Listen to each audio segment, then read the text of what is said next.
Our younger daughter is Natalie. She's an 8th grader at Blessed Sacrament.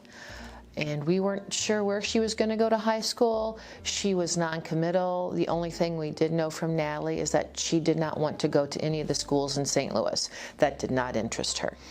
And so her choices living in Belleville were either Belleville West or Althoff. And so we were going to investigate both schools. Natalie is an interesting mixture.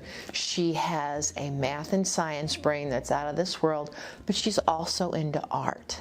And so this past summer, she took 2 of Mr. Westhouse's summer art classes. She took the drawing class and the pottery class.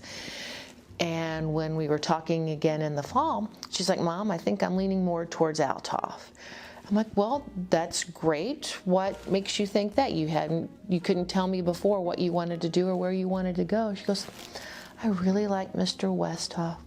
He always smiles when he sees me. He makes me feel welcome. I think I'd like to look at Althoff closer." And so we did.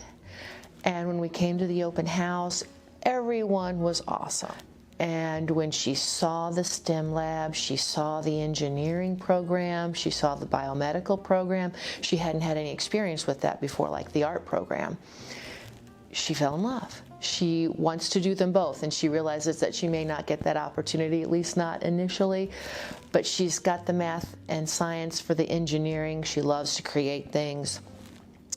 But she would love the opportunity of trying to figure out, how this Ms. Lukenhaus was telling us about the body and how, they evaluate blood splatters and all the interesting things that go into determining the cause of death and things like that. That really intrigued her as well.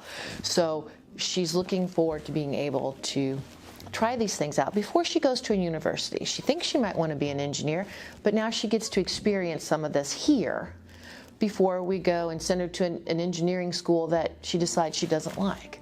So those are all things that led us to Althoff, but it was mostly Natalie driven. She's here because she sees things that she wants for herself.